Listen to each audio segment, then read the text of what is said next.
আসসালামু আলাইকুম প্রিয় শিক্ষার্থী বন্ধুরা, আশা করছি তোমরা সবাই অনেক ভালো আছো। তো আমরা আজকে অনুশীলনী 6 এর খ আমরা প্রথম পর্বতে 1 নম্বরটা শিখছি, এখন 2 এবং এই পর্বে 2 তারপরে 3 4 এই তিনটা অঙ্ক করব।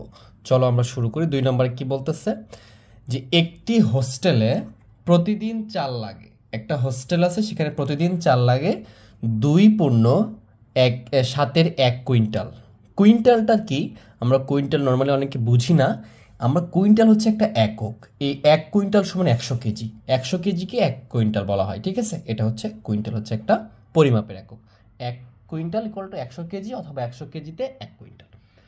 তো হোস্টেলটিতে এক সপ্তাহে কত কুইন্টাল চাল লাগবে এটা বের করতে বলছে। তাহলে যদি এটা আমরা সমাধান করতে চাই, এখানে আমরা যদি সমাধান শুরু করি, তাহলে সমাধান কিভাবে করতে পারি?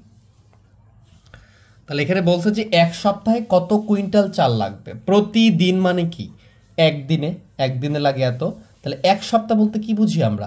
আমরা জানি এক সপ্তাহে 7 দিন। তাহলে এই কথাটা আমরা লিখে ফেলবো যে আমরা জানি এক সপ্তাহ সমান 7 দিন। তাহলে এক সপ্তাহ চাইছে মানে কি 7 দিনের চাইছে, ঠিক আছে? তাহলে আমরা লিখতে পারি যে হোস্টেলে একদিনে চাল লাগে। প্রতিদিন মানে কি? একদিন। অথবা লিখতে পারো যে একদিনে চাল লাগে এত কুইন্টাল। হোস্টেল কথা না লিখলেও চলবে, কোনো সমস্যা নাই। তাহলে লিখতে পারো যে একদিনে। প্রতিদিন মানে কয়দিন? একদিন। প্রতিদিন মানে কি 2 দিন? বলো। প্রতিদিন মানে একদিন। তাহলে প্রতিদিনের জায়গায় একদিন লিখলাম। তাহলে একদিনে চাল লাগে। এখানে লিখতে পারো হোস্টেলে একদিনে চাল লাগে, না লিখলেও চলবে, কোনো সমস্যা নাই। চাল লাগে 2.7 কুইন্টাল। এটা কি? একদিনে এত চাল লাগে। তাহলে আমাকে বের করতে বলছে যে হোস্টেলটিতে এক সপ্তাহ, আর এক সপ্তাহ সমান আমার 7 দিন জানি। তাহলে আমি লিখবো যে অতএব, এখানে হোস্টেল লিখলে নিচেও লিখবো হোস্টেলে 7 দিনে চাল লাগে, অথবা 7 দিনে চাল লাগে। আচ্ছা আমাকে বলো, একদিনে যতটুকু তুমি চাল ব্যবহার করবা, একদিনে যা লাগবে 7 দিনে কি তার চেয়ে বেশি লাগবে না? বলো। যখনই বুঝবা বেশি লাগতেছে তখনই গুণ করব। বেশি লাগতেই গুণ, খুব ইজি। একদিনে যতটুকু চাল লাগবে 7 দিনে তার চেয়ে বেশি চাল লাগবে। একটু হলো বেশি লাগবে, মানে 7 গুণ তো বেশি লাগবেই, আমি বুঝতেছি, কিন্তু একদিনে যতটুকু চাল লাগে 7 দিনে তো কি অবশ্যই বেশি। তাহলে বেশি বুঝলেই আমরা কি করে দেব? গুণ করে দেব। তাহলে 2.7 এখানে গুণ দিয়ে দিতে পারো, গুণ 7, এখানে লিখতে পারো কুইন্টাল, ডট ডট দিয়ে দিতে পারো, কুইন্টাল হয়ে গেল। এখন এটা গুণ করব কিভাবে? তাহলে আগে আমরা এটা মিশ্র আছে অপ্রকৃত করি। কিভাবে করি? 7 × 14 আর একে কত? 15/7 গুণ কত? 7। তাহলে এই যে দেখো, লব হরে 7, লবে 7 আমরা প্রথম পর্বে শিখে আসছি। যদি প্রথম পর্ব ক্লাসটা করে না থাকো অবশ্যই করে আসবে। আমি ডেসক্রিপশন বক্সে লিঙ্ক দিয়ে দিব, প্রত্যেকটা ক্লাসের প্লেলিস্টটা দিয়ে দিব আর কি। সেখানে সবার নিচে, প্লেলিস্টে সবার নিচে ক্লাসটা পেয়ে যাবে আর কি। আমি ওখানে সিকোয়েন্স অনুযায়ী ক্লাসটা সাজিয়ে রাখছি। তোমাদের বইয়ের প্রথম থেকে ইনশাল্লাহ শেষ পর্যন্ত প্রত্যেকটা বিষয় আমি কভার করে দেবো তোমাদেরকে। তাহলে প্লেলিস্ট থেকে দেখে নিতে পারো। তাহলে এই যে লব, এটা কি পূর্ণ সংখ্যা থাকলে সেটা কি থাকে? লব থাকে। আর এটা কি লব, এটা হর। তাহলে হর আর লবে কেটে গেলে কি থাকতেছে এখানে? 15। তাহলে সমান সমান লিখতে পারো 15 কুইন্টাল। এটাই হচ্ছে তোমার উত্তর। তাহলে এক সপ্তাহে কতটুকু চাল লাগবে? 15 কুইন্টাল লাগবে, ঠিক আছে? 15 কি লিখছি? কুইন্টাল। তাহলে উত্তর কি লিখবা? যে উত্তর 15 কুইন্টাল। আশা করি বুঝতে পারছো, এটা উত্তর। এরপরে দেখো আমরা 3 নাম্বারটা উঠিয়ে নিয়ে রাখছি। এইটা দেখো তোমাদের সুবিধার জন্য সবগুলো আমি উঠিয়ে নিয়েছি, যেন ভালো করে বুঝাইতে পারি তোমাদেরকে। তো 3 নাম্বারটাতে বলতেছে যে একটি নলের 1 মিটারের ওজন। নল জিনিসটা কি? নলটা মনে করো এরকম হয়, এই এই জায়গাটা কি থাকে? পাশে একটা অংশ থাকে এবং এই অংশটা কি থাকে? ফাঁকা থাকে। এটাই ধরো মনে করো নল। এই নলের চারপাশে কি থাকে? পাইপ। পাইপ মনে করতে পারো, পাইপকেও নল বলা হয়। মাঝখানটা ফাঁকা থাকে, পানি চলাচল করে বা বিভিন্ন কাজে ব্যবহার করি। তো এরকম ফাঁকা থাকে আর কি ভেতরের অংশটা। তো এরকম একটি ধাতব নল, ধাতব মানে কি? ধাতুর তৈরি, হতে পারে লোহা, তারপরে কাঁসা, এরকম কিছু। তো ধাতব নলের 1 মিটার, এখানে মানে 1 মিটারের ওজন 3.4 কেজি।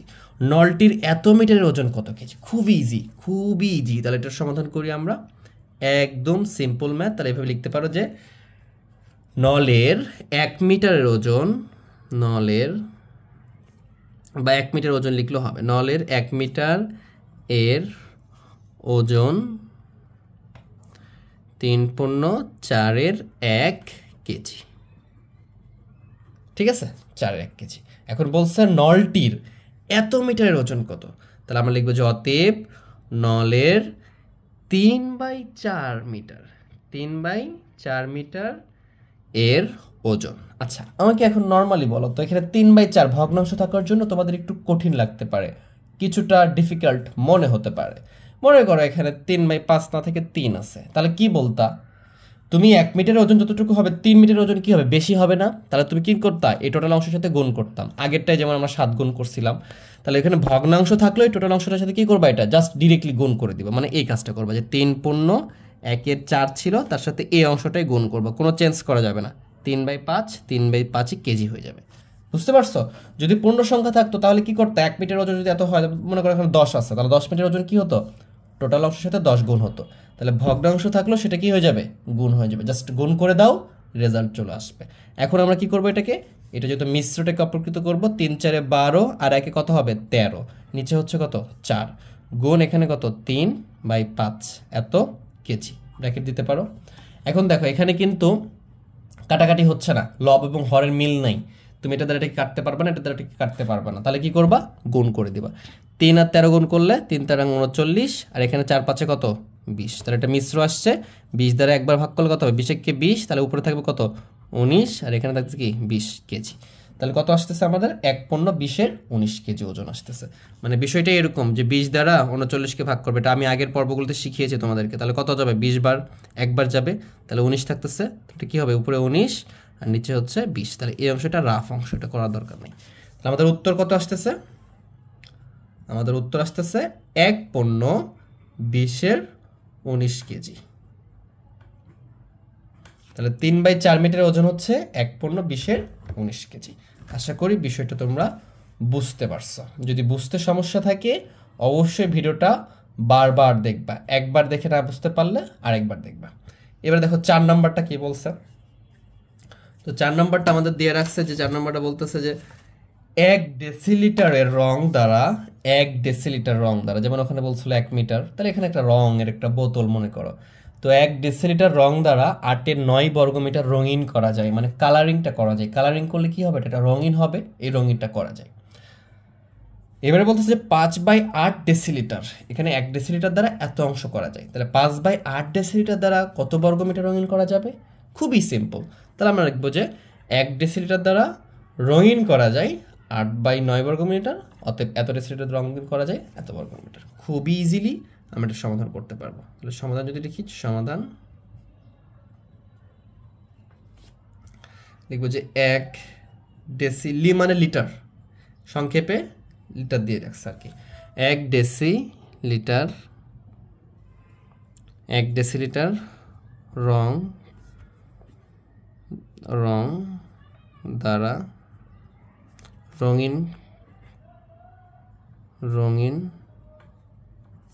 করা যায়। আচ্ছা বড় করে লিখতেছি, আর ছোট করে লেখা যায়। ছোট করে কিভাবে লেখা যায় একটু বলে দিচ্ছি তোমাদেরকে। 8/9 বর্গমিটার। তাহলে লিখতে পারো যে 1 ডেসিলিটার দিয়ে রঙিন হয়, 1 ডেসিলিটার দিয়ে রঙিন হয়, তাহলেও হবে, কোনো সমস্যা নাই, লিখাতে কোনো সমস্যা নাই, জাস্ট ক্যালকুলেশন ঠিক হলে হয়ে যাবে। এখানে বলছে 5/8 ডেসিলিটার, তো আমরা লিখবো যে অতএব 5/8 ডেসিলিটার রং দ্বারা রঙিন করা যায়।